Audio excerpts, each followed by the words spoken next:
देखें आज कक्षा 11 का एक पाठ फिजियोलॉजी से पोषण। तो सबसे पहले इसकी परिभाषा देखते हैं, पोषण किसे कहते हैं। तो परिभाषा इसकी कि जीवधारियों में उपापचयी क्रियाओं के लिए आवश्यक ऊर्जा प्राप्त करने हेतु की जाने वाली क्रिया पोषण कहलाती है, या जैविक क्रिया हेतु आवश्यक ऊर्जा प्राप्त करने के लिए की जाने वाली क्रिया पोषण कहलाती है। इसके अंतर्गत भोजन का अंतर्ग्रहण, पाचन तथा अवशोषण होता है। तो पोषण के अंतर्गत देखिए कौन सी क्रिया आ रही है, जैविक क्रिया। तो जैविक क्रिया किसको कहते हैं, कौन सी क्रिया है इसको जैविक क्रिया बोलेंगे, जो शरीर में जीवधारियों में होती है। तो ऐसी क्रियाएं जो जीव द्रव्य में होती है, जैविक का जीव द्रव्य से लगाया जा रहा है, जीव द्रव्य में होने वाली क्रिया को जैविक क्रिया कहते हैं। और जीव द्रव्य कहाँ पाया जाता है, कोशिका के अंदर, सेल के अंदर पाया जाने वाला समस्त तरल जीव द्रव्य कहलाता है। इसका मतलब कोशिका के अंदर होने वाली समस्त क्रिया जैविक क्रिया कहलाती है। और जैविक क्रिया यदि देखें तो जैविक क्रिया के प्रकार होते हैं दो मुख्य रूप से। एक है उपचय और दूसरी है अपचय। तो उपचय और अपचय क्या है, जो जीव द्रव्य के अंदर कोशिका के अंदर होती है। उपचय ऐसी क्रिया को कहते हैं जिसके परिणाम स्वरूप जीव द्रव्य की मात्रा कोशिका में बढ़ जाती है। तो कौन सी क्रिया इसके अंतर्गत आती है, पाचन, पोषण जिसे आप कहते हैं, जिसमें हम भोजन करते हैं, भोजन डाइजेस्ट होता है, अवशोषित होता है और फाइनली वो सेल के अंदर जीव द्रव्य में जाता है।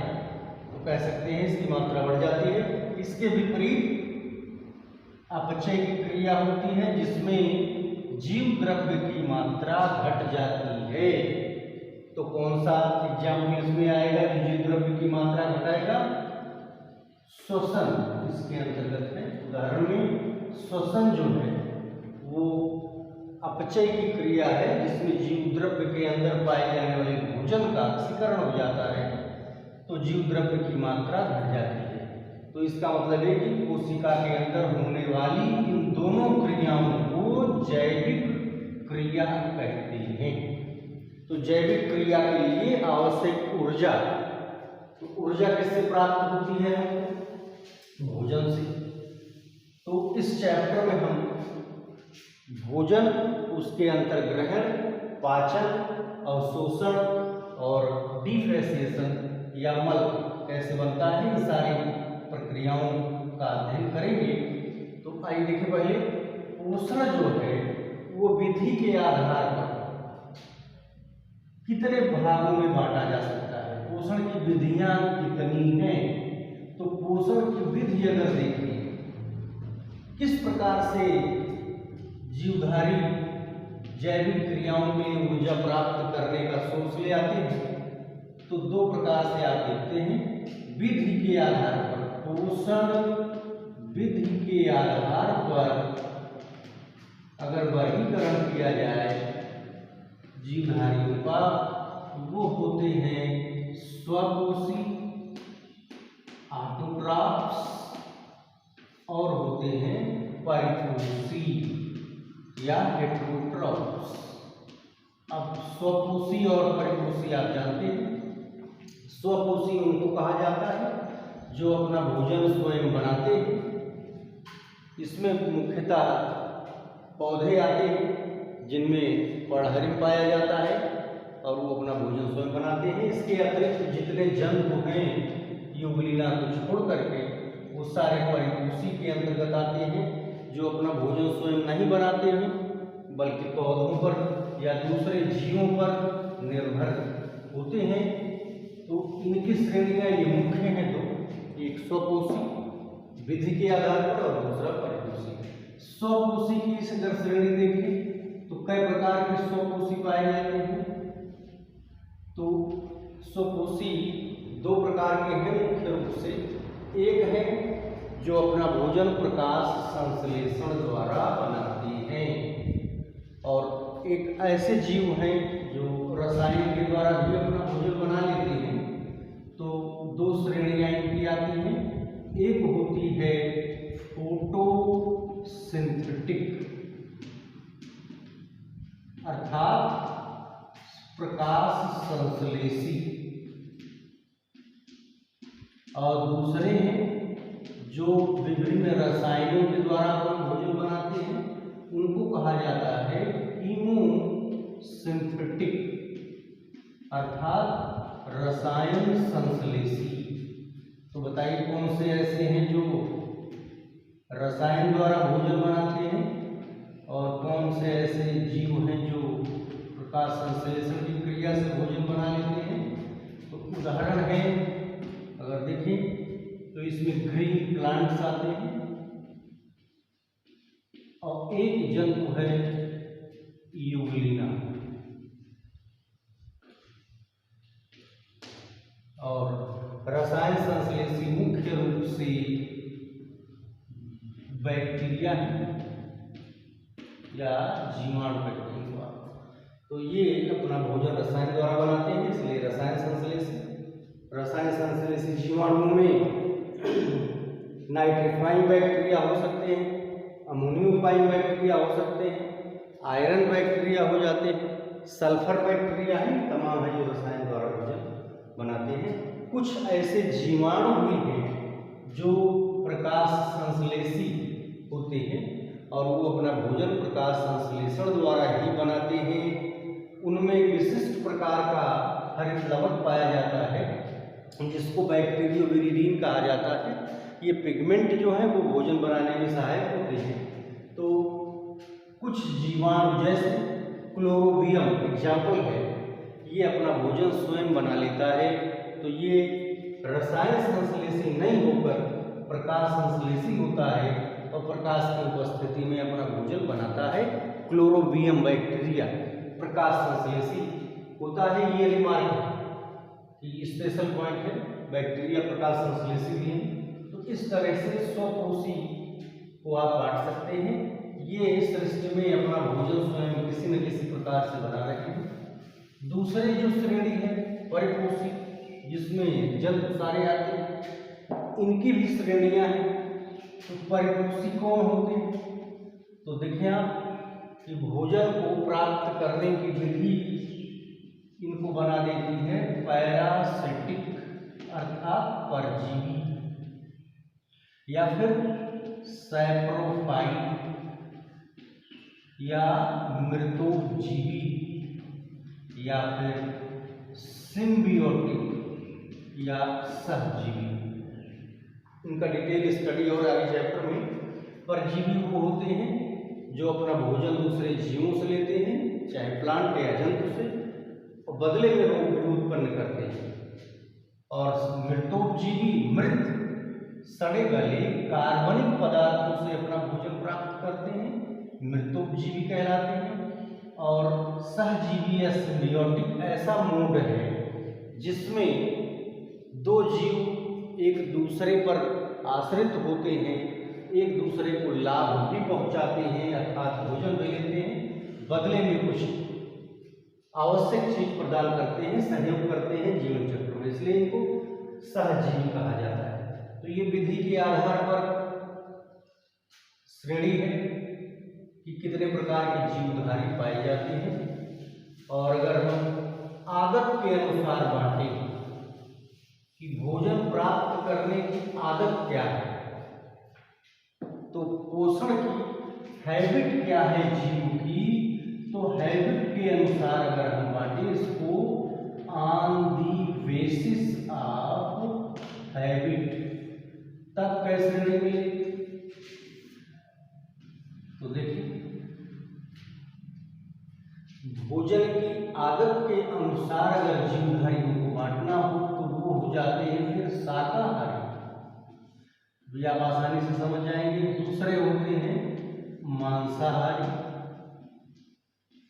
तीसरे होते हैं सर्वाहारी, कहीं कहीं पहले पढ़े हुए हैं। कुछ ऐसे हैं जिनको हम बोलते हैं रक्ताहारी, सैंगी बोनस होते हैं और केवल ब्लड खून इनका भोजन होता है। ये दूसरे जीवों से केवल ब्लड सक करते हैं, मच्छर या खटमल वगैरह आते हैं इस श्रेणी में। और एक श्रेणी और आती है जो कीड़े मकोड़ों को खाते हैं, उनको कहा जाता है कैनिबल्स। तो ये छोटे छोटे जीव जो इंसेक्ट्स होते हैं उनका भक्षण करते हैं, बर्ड्स वगैरह आती है श्रेणी में। तो ये आदत के अनुसार कुछ श्रेणियां हैं जो पोषण अलग अलग आदत के अनुसार करते हैं। तो ये पोषण के आधार पर, पोषण वृद्धि के आधार पर और आदत के अनुसार जीवधारियों का वर्गीकरण है। ये बेसिक कंसेप्ट होता है पोषण चैप्टर में कि किस प्रकार के जीव हैं, विधि के आधार पर कहाँ से ये भोजन प्राप्त करेंगे, या आदत इनकी भोजन की किस प्रकार की है।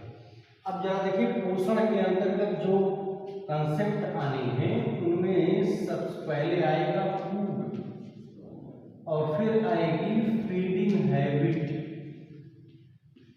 यानी भोजन आएगा और भोजन ग्रहण करने की आदत या तरीका। फिर आएगा चैप्टर में डाइजेशन या पाचन, और फिर आता है एब्जॉर्प्शन या अवशोषण, और फिर लास्ट में बचा हुआ जो अवशोषित नहीं हो पाता भोजन उसको बाहर निकाल दिया जाता है, तो डिफेसिएशन।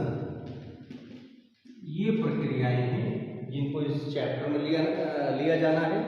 तो सबसे पहले हम लोग देखें फूड, भोजन क्या है और इसकी श्रेणियां क्या है। तो जीवधारियों के द्वारा ऐसे पदार्थ जिनसे ऊर्जा या जो स्वस्थ रहने के लिए आवश्यक होते हैं भोजन कहलाते हैं। और इनकी श्रेणियां जो हैं वो निम्नलिखित हैं। पहली श्रेणी अगर देखें तो भोजन को बांटा गया कार्बोहाइड्रेट के रूप में। कार्बोहाइड्रेट भोजन हुआ, दूसरा फैट होता है, तीसरा प्रोटीन है, चौथे नंबर पर आप विटामिन रख सकते हैं, और पांचवें नंबर पर आता है मिनरल्स। पानी जो है वो भोजन को पचाने में मदद करता है लेकिन इसका डाइजेशन नहीं होता है। तो देखिए, carbohydrate, fat, protein, vitamin, minerals और वाटर, ये एसेंशियल कंपोनेंट फूड के हैं। यदि वर्गीकरण करें तो देखिए, कार्बोहाइड्रेट क्या है, क्या करता है, किन भोजन में पाया जाता है, फैट क्या है, किन भोजन में पाया जाता है।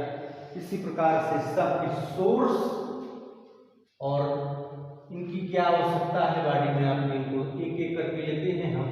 तो सबसे पहले आइए देखें कार्बोहाइड्रेट क्या होता है। तो कार्बोहाइड्रेट क्या है कि कार्बन, हाइड्रोजन और ऑक्सीजन के यौगिक, और ये मुख्य रूप से मीठे जो खाद्य पदार्थ हैं सामान्यतः उनमें पाए जाते हैं। लेकिन कुछ ऐसे भी कार्बोहाइड्रेट्स हैं जिनके स्वाद नहीं होते हैं, जैसे स्टार्च है, आलू में पाया जाता है, चावल में पाया जाता है। तो ये स्वादहीन है, स्वाद नहीं देते हैं, परंतु ये कार्बोहाइड्रेट की ही श्रेणी में आते हैं।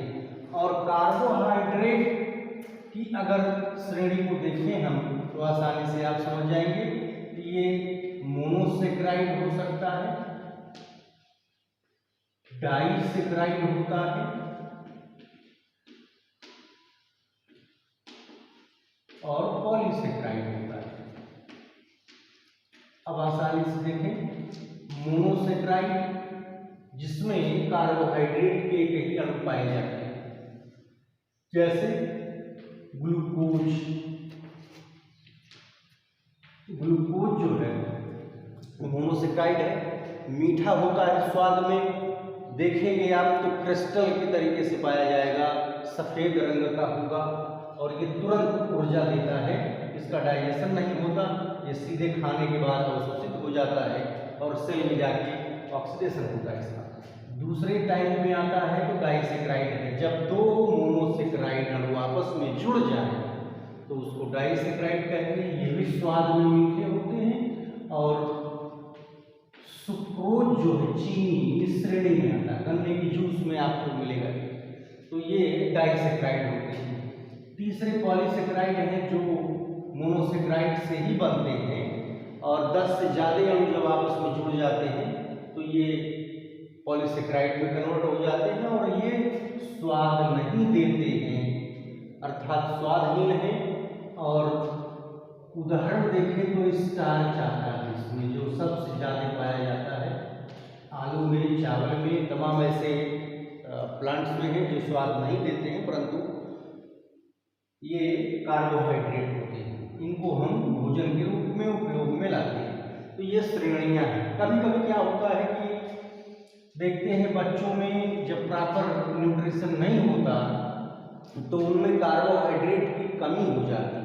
अब चूंकि मुख्य रूप से कार्बोहाइड्रेट जो है वो जल करके ऊर्जा देता है बॉडी को, सेल को एटीपी के रूप में। ये ऊर्जा जो एडेनोसिन ट्राइफॉस्फेट के रूप में ही पाई जाती है माइटोकॉन्ड्रिया में। तो कार्बोहाइड्रेट मुख्य रूप से एटीपी बनाता है, ऊर्जा देने का कार्य करता है।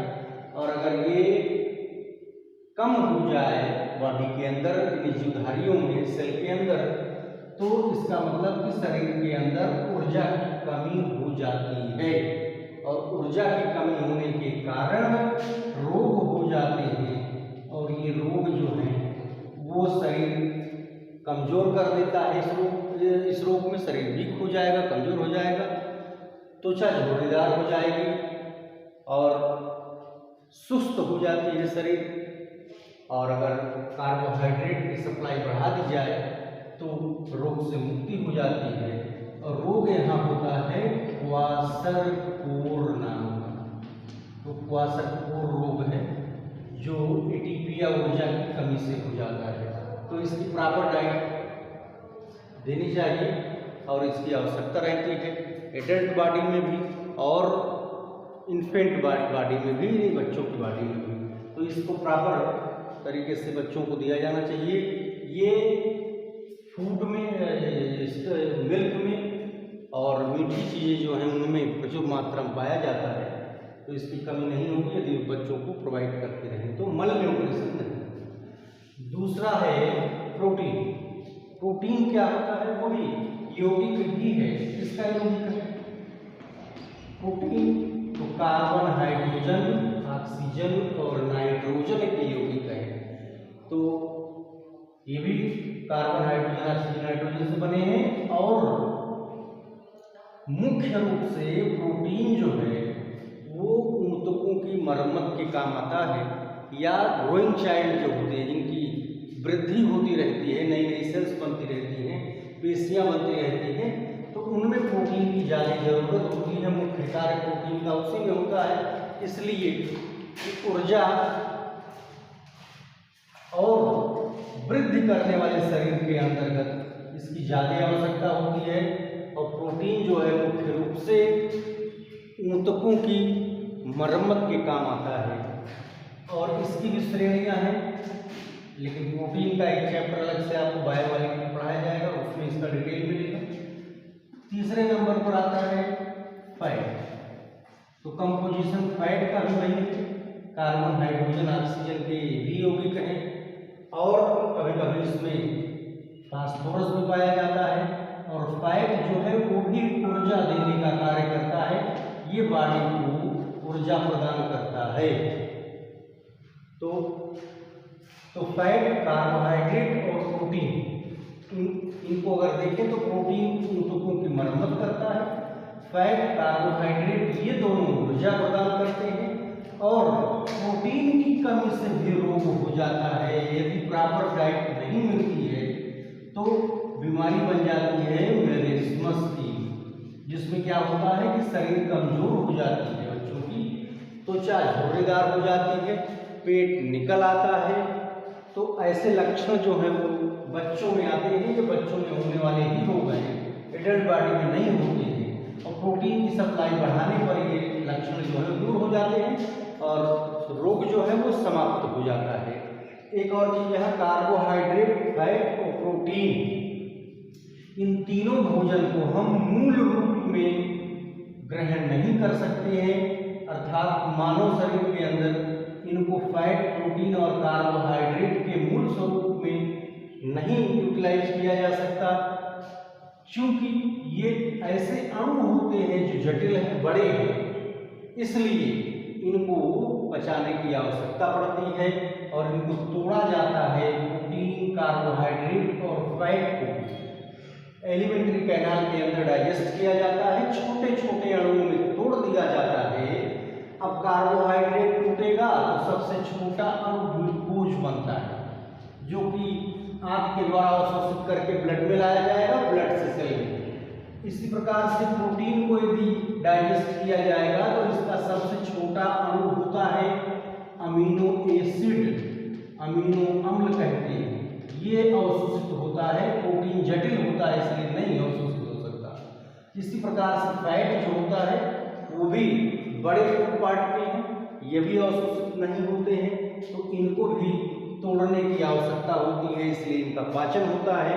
और फैट जो है वो छोटे छोटे दो अणुओं में टूटता है, और दोनों अणु जो हैं वो कहलाते हैं, एक तो फैटी एसिड यानी बसीय अम्ल, और दूसरा होता है ग्लिसरॉल। तो फैटी एसिड और ग्लिसरॉल ये टूट जाते हैं और फिर इनका अवशोषण होकर के ये बॉडी के अंदर जाते हैं सेल में।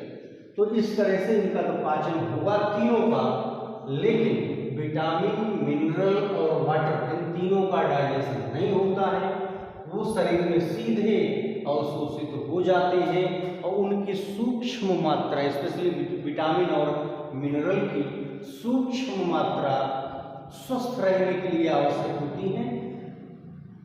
इनका ऊर्जा से कुछ लेना देना नहीं होता है।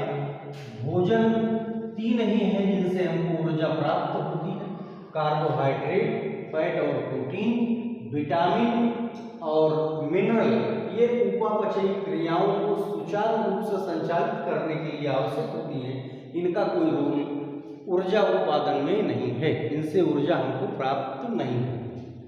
तो कार्बोहाइड्रेट, फैट, प्रोटीन ये तो मेन फूड कंपोनेंट है। और इसके बाद देखेंगे हम विटामिन, जो कि ऊर्जा तो नहीं देगी, ना ही डाइजेशन होगा, लेकिन विटामिन जो है वो स्वस्थ रहने के लिए आवश्यक है। तो विटामिन क्या है और इनकी खोज कैसे हुई, इनके टाइप्स क्या है, इसको अगले पार्ट में लेंगे हम। इतना ही आप लोग पहले तैयार करें, इसके आगे वाला कंसेप्ट करें।